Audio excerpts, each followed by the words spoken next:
Ladies and gents, a man who needs no introduction, Academy Award winner Russell Crowe. This is such a delight. Hey man, how are you? I'm very well, thank you. You read a bit, do you? Just a little bit. Just a little bit.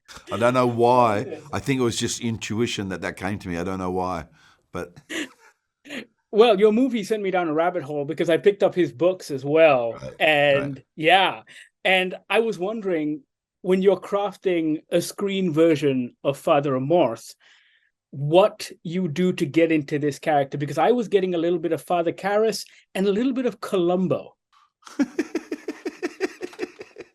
I don't know who the first reference was, but I certainly Oh, know. from The Exorcist, sorry.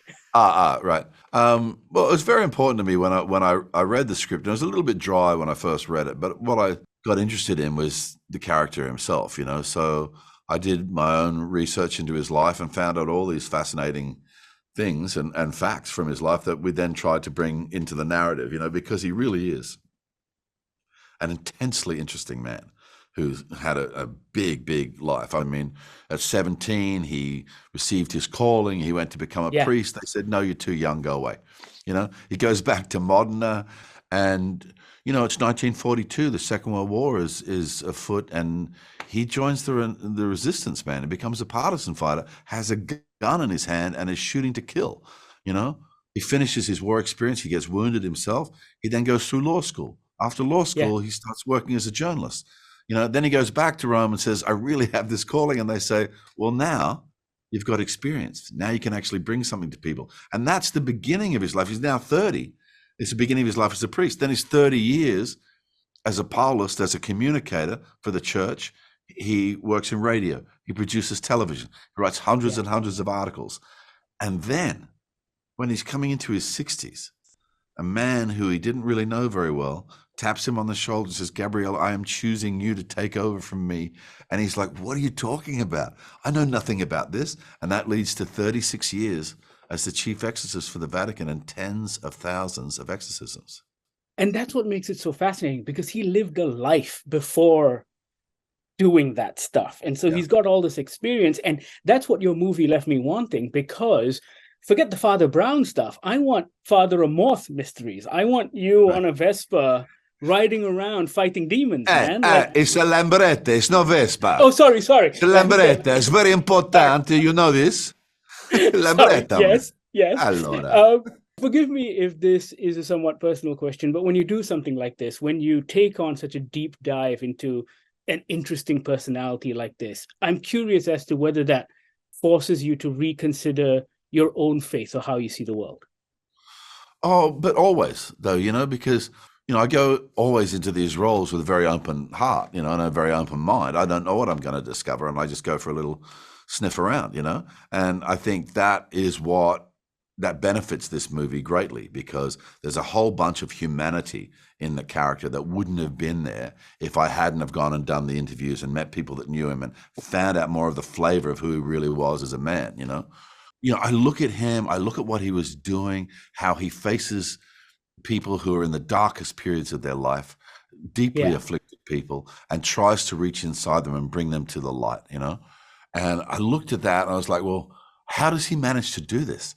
Not just day in, day out, not year in, year out, decade after decade. How does he manage to do it? And I came to the conclusion that he has basically two protections.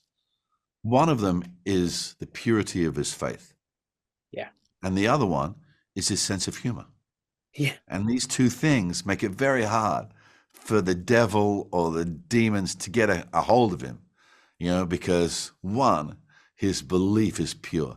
And two, if you show something extreme to him, he's likely to laugh first as a first Yes. response, or find something funny in it, And I think if you're looking for somebody to help afflicted people, the balance of those two things, you couldn't find a more perfect man.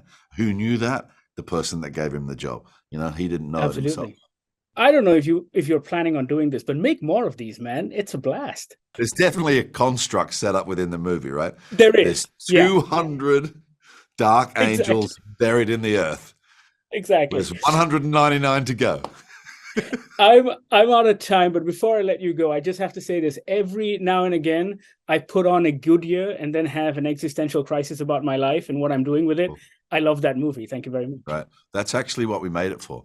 It was so funny at the time.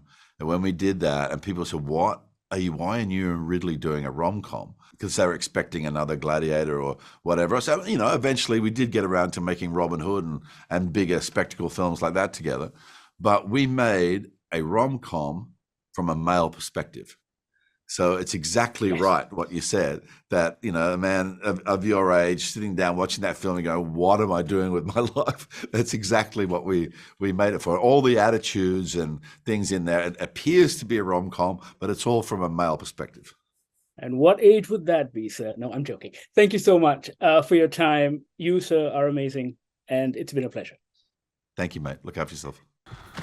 My faith does not require defense. That was Russell Crowe. The Pope's Exorcist is now in Malaysian cinemas. Check it out. Let us know what you think. Sound off in the comments below. Like, subscribe, follow, tell your friends, tell your family. You know what to do.